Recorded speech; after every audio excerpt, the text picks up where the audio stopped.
Kita ingat ketika Anda mengeluarkan pernyataan bubarkan KPK. Ketika itu bahkan rekan-rekan Anda di PKS pun terkejut-kejut. Kalau orang tidak setuju pandangan saya dalam demokrasi, ungkapkan pandangan lain, lalu saya akan mendengar. Kalau Anda benar di dalam perdebatan itu, saya akan menghormati Anda. Tetapi kalau Anda tidak mengoreksi saya, jangan attack pribadi saya.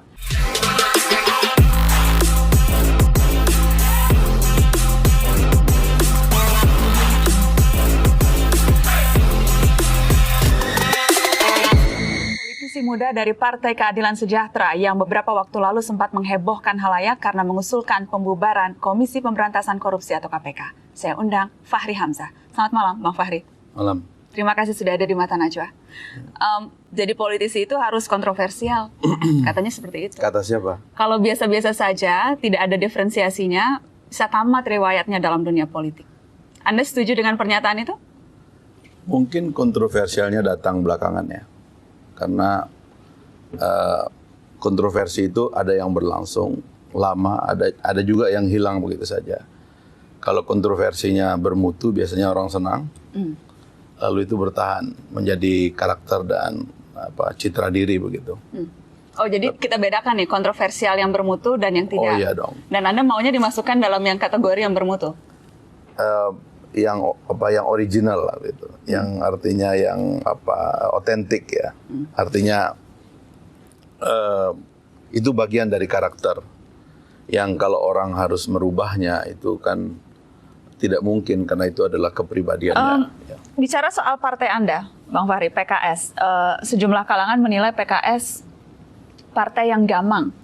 Jadi sebetulnya berada dalam koalisi, tapi seringkali sikap-sikap politiknya itu mau menjadi populis sehingga merasa harus berbeda dengan pemerintah. Nah, Fahri Hamzah adalah orang yang ditugasi oleh partai untuk membuat pernyataan-pernyataan nyaring itu. Jadi bempernya PKS. Jadi kalau yang mengkritik pemerintah, yang kencang, yang vokal, itu bagian Fahri Hamzah.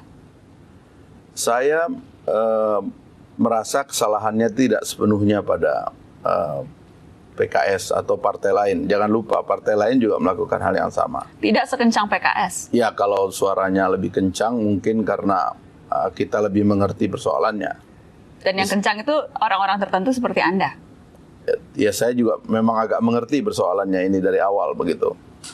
Di antaranya adalah ketidakmauan dari Presiden, ya katakan untuk melakukan konsolidasi kepada kekuasaannya itu, baik pada lini legislatif, lini partai politik dan kabinet itu secara real begitu. Jadi malah beliau mengirimkan sinyal-sinyal yang tidak pasti, ya, dengan kelembagaan yang semu, ya, membentuk Setgap dan sebagainya gitu. Jadi itu sesuatu yang secara sadar dan sengaja Anda lakukan? Iya. Sadar. Walaupun kemudian dituduh, katakanlah sampai ada, wah ini Brutus nih, pengkhianat, karena seharusnya kan membela pemerintah, sudah dapat kursi menteri misalnya.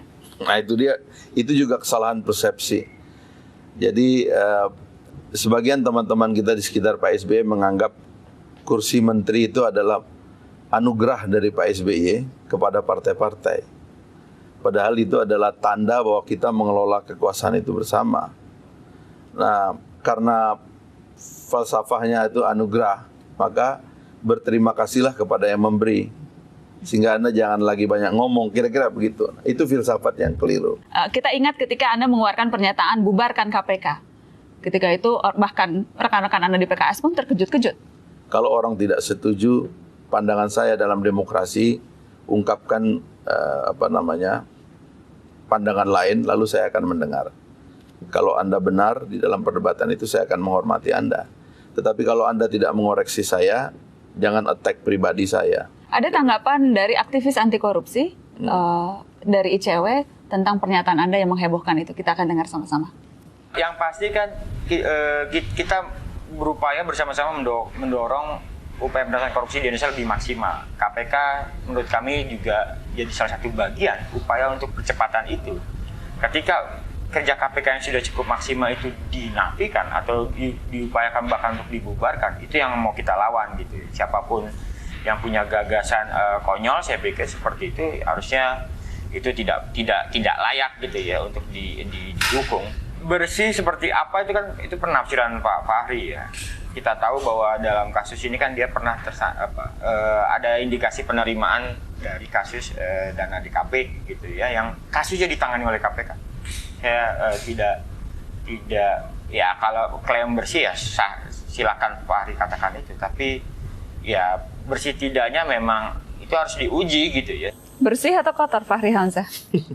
Karena ketika kemudian Anda menyerang KPK, banyak yang menafsirkan, wah ini adalah serangan politisi yang khawatir akan nanti kelak terjerat oleh hukum KPK juga. Kritik saya kepada KPK itu ada konsepnya, ada faktanya, ada datanya.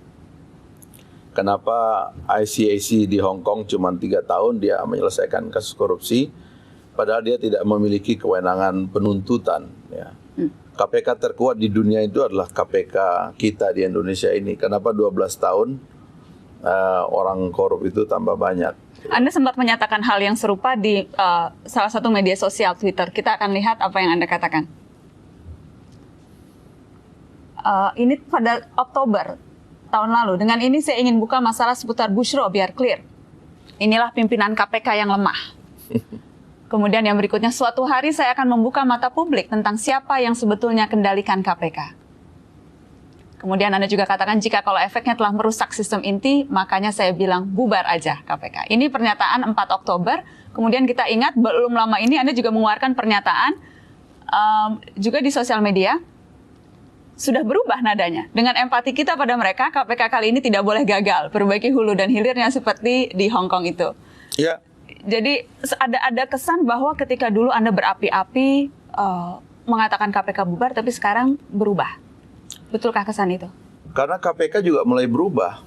Jadi misalnya keberanian dia masuk ke polisi itu dari dulu, ya kan? Saya pertanyakan. Karena menurut saya keberhasilan KPK di Hong Kong itu kan karena dia fokus kepada polisi. Menurut saya kalau kita bisa membenahi polisi, 50% daripada soal korupsi di Indonesia ini bisa kita selesaikan. Ketika kemudian Anda dipindahkan dari Komisi 3 dan menjadi Komisi 7, itu bentuk teguran? Saya nggak akan berubah dalam pengertian kalau saya menganggap apa yang saya lakukan itu benar, ya saya nggak akan berubah. Mengubah gaya juga tidak? Sebab dengan beginilah kita menjemput mati. Kita tidak boleh menjemput mati secara munafik. Karakter saya ya beginilah gitu. Saya nggak bisa dikalahkan oleh sopan santun. Ya. Maksud saya nggak mau mengorbankan kebenaran itu demi sopan santun. Ya. Karena menurut saya kebenaran itu lebih tinggi daripada sopan santun. Permainan media, apa kepentingan media, Pak Sutris? Kepentingan kita seksi itu diberitakan.